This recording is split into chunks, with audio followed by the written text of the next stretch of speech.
Hola, hola, bienvenidos a la MX Radio Neta, la red de verdad, desde México para el mundo. Un placer estar con todos ustedes para el análisis de hoy.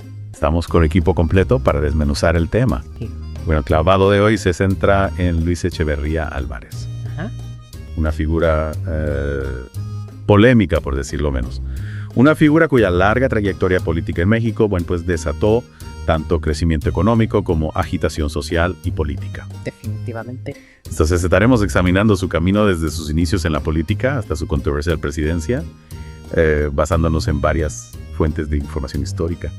Y bueno, pues nuestra misión es desmenuzar los aspectos clave de su tiempo en el poder Claro, y entender su impacto duradero. por supuesto. ¿Por dónde empezamos? Vamos hasta el principio, ¿no? Al origen. Al origen. Luis Echeverría Álvarez nació en la Ciudad de México el 17 de enero de 1922. Su padre, Rodolfo Echeverría Esparza, desempeñó varios cargos públicos.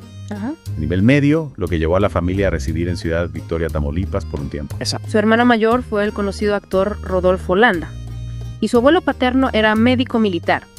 Es interesante notar cómo desde su historia familiar se percibe una conexión con distintos ámbitos de la vida mexicana, ¿no? Sí, una mezcla de servicio gubernamental y las artes. Y bueno, parece que sus años de formación fueron bastante influyentes. Estudió en Ciudad Victoria y luego de vuelta en la Ciudad de México, Ajá. incluso asistiendo al colegio francés. Pero lo que realmente me llamó la atención fue su amistad con José López Portillo, Ah, caray. su sucesor en la presidencia. Su sucesor en la presidencia, esa es una conexión temprana crucial. Su amistad se remonta a sus días de estudiantes y ambos apoyaban al gobierno de Lázaro Cárdenas. Claro. Esta admiración por Cárdenas, con su agenda nacionalista y reformista, parece haber sido una influencia significativa en Echeverría. Incluso recibieron una beca juntos para estudiar en Chile y Argentina. Imagínate esas conversaciones entre dos futuros presidentes absorbiendo diferentes climas políticos en Sudamérica. Imagínate esas charlas. Dos futuros presidentes empapándose de climas políticos distintos en Sudamérica. Increíble. Y bueno, antes de todo eso, estudió Derecho en la UNAM, graduándose en 1945. Incluso fundó una revista México y la Universidad durante ese tiempo. Impresionante. Eso demuestra una iniciativa temprana Claro, e interés en el discurso público. absolutamente.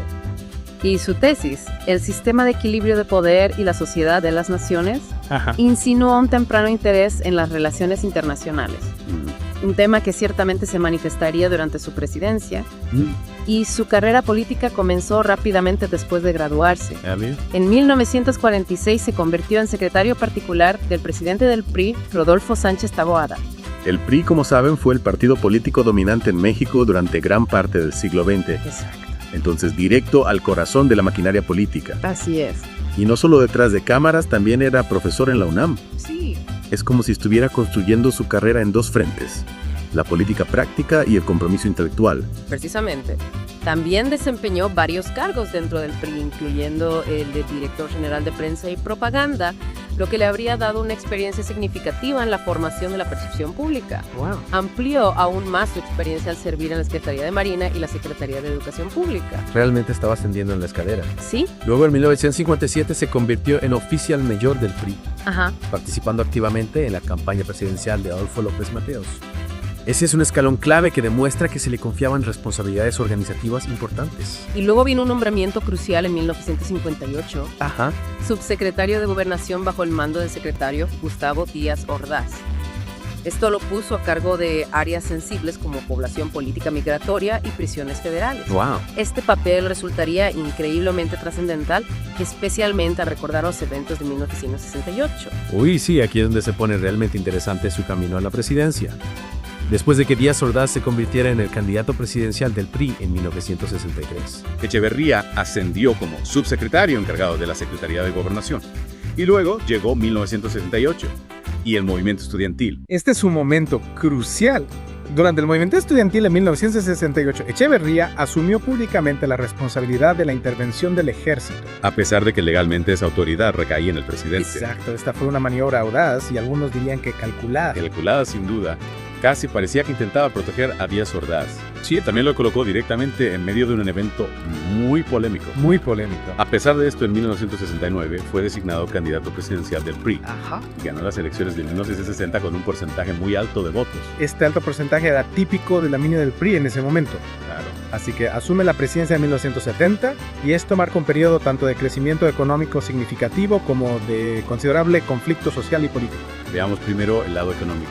La economía mexicana creció un sólido 6.1% durante su mandato. Hubo desarrollo de importantes puertos marítimos como Puerto Madero y Lázaro Cárdenas. Ajá.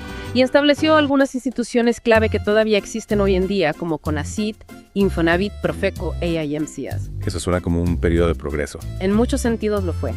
También hubo una política exterior activa. Sin embargo, este periodo también vio un tipo de cambio fijo a uno flotante. Ajá. Y un aumento significativo de la deuda externa. Esto finalmente condujo a la primera gran crisis económica desde el milagro mexicano. ¿Ya vio? La nacionalización de empresas en quiebra, aunque destinada a salvar empleos, también introdujo nuevos desafíos económicos. Entonces es una situación económica mixta. Sí, Crecimiento en algunas áreas, pero las semillas de problemas futuros estaban sembrándose. Ahora la agitación social y política durante su presidencia es un capítulo mucho más oscuro, ¿no?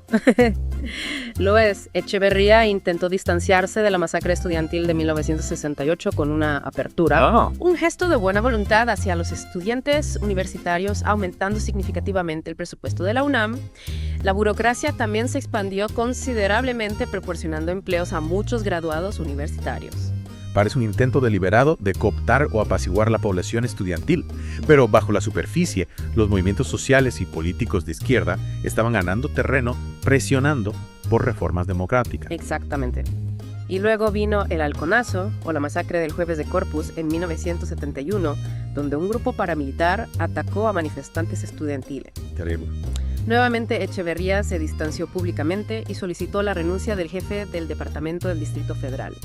Estos eventos radicalizaron aún más a segmentos de la población. Esos episodios violentos, junto con la respuesta del gobierno, lamentablemente llevaron al surgimiento de movimientos guerrilleros. Sí. Grupos como la Liga Comunista 23 de septiembre emergieron viendo la lucha armada como el único camino. Y aquí es cuando la guerra sucia se intensificó. Fue una estrategia de terrorismo de Estado destinada a eliminar estos movimientos disidentes. Estamos hablando de violaciones de derechos humanos muy graves, desapariciones forzadas, ejecuciones extrajudiciales, tortura, llevadas a cabo por agencias gubernamentales como la Dirección Federal de Seguridad de DFS y el Ejército. El material de origen menciona la Brigada Blanca, un grupo policial militar bajo la DFS que operaba centros clandestinos de detención y tortura. Estas son acusaciones profundamente perturbadoras. Lo son. La magnitud de estos presuntos abusos es significativa, con estimaciones de miles de personas que fueron víctimas de desaparición forzada y otras atrocidades. La persecución de estos grupos guerrilleros condujo a una represión generalizada y a un clima de miedo. Y no fueron solo estas operaciones clandestinas. También hubo intentos de sofocar la disidencia por medios más públicos, como los intentos de sabotaje y censura contra el periódico crítico Extensión. Ajá. Culminaron con la salida forzada de su editor, Julio Scherer García.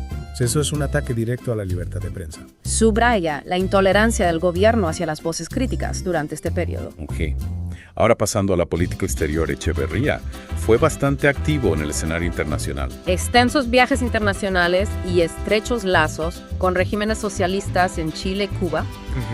Otorgó asilo a Hortensia Bussi, la viuda de Salvador Allende, y a otros exiliados de las dictaduras sudamericanas. Eso parece una postura progresista en el escenario mundial.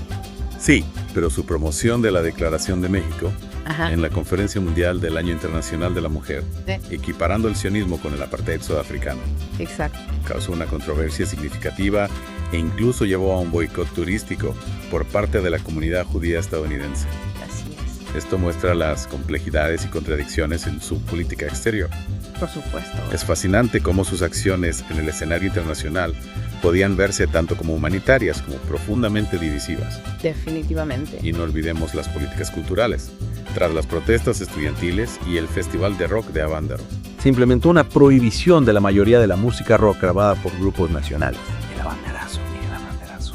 Eso parece una respuesta severa a la cultura juvenil. ¿Cómo fue? El gobierno claramente vio estas expresiones culturales como vinculadas a la agitación social y política e intentó reprimirlas. Esta prohibición duró varios años y tuvo un impacto significativo en la escena musical mexicana.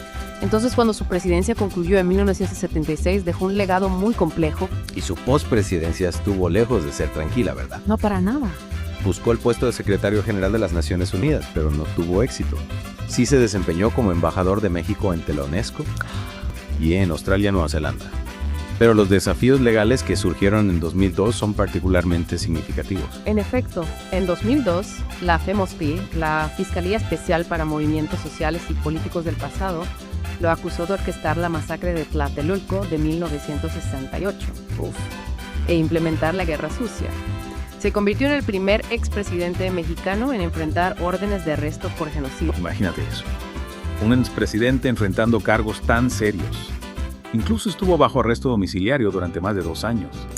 Los procedimientos legales parecen haber sido un asunto largo y complicado con numerosas apelaciones y debates sobre estatuto de limitaciones para el genocidio. La Suprema Corte sí dictaminó que su inmunidad constitucional lo protegía hasta 1976, lo que técnicamente permitía su enjuiciamiento.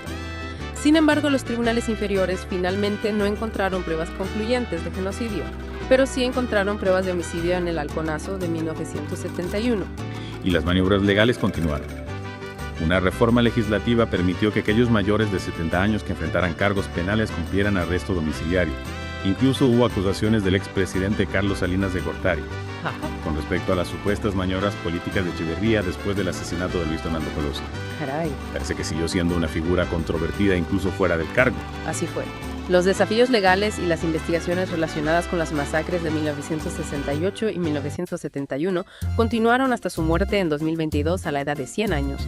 Increíble. Incluso en 2015, el INIERI ordenó la publicación de información relacionada con estas investigaciones, lo que sugiere el continuo interés público en estos eventos. Y es bastante revelador que según el libro de Philip Rzee, y documentos desclasificados de la CIA, Echeverría supuestamente fue colaborador de la CIA con el nombre clave Itempoch.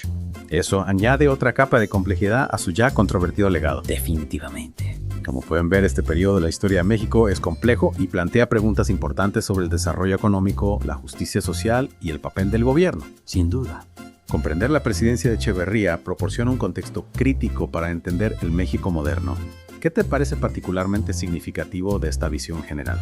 Lo que me parece más significativo es el marcado contraste entre el crecimiento económico y la brutal represión de la disidencia.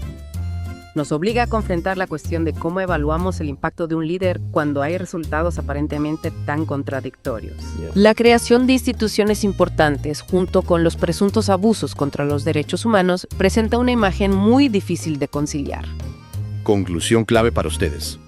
El tiempo de Luis Echeverría como presidente fue un punto de inflexión marcado por cambios económicos, agitación social y preguntas persistentes sobre la rendición de cuentas y los derechos humanos. Su legado sigue siendo debatido en México hoy en día, pensamiento provocador. Considerando el crecimiento económico, junto con los abusos contra los derechos humanos documentados durante la presidencia de Echeverría. ¿Qué les dice esto sobre las diferentes formas en que medimos el progreso de una nación y las complejidades de la evaluación histórica? Este periodo realmente subraya que el progreso nacional no se define únicamente por los indicadores económicos. El bienestar social y político, el respeto por los derechos humanos y las libertades democráticas son igualmente, si no más cruciales, para evaluar el verdadero avance de una nación. La presidencia de Echeverría sirve como un potente recordatorio de esta realidad multifacética. Suscríbete a nuestro canal, activa las notificaciones para novedades. Fue un placer. Nos escuchamos pronto.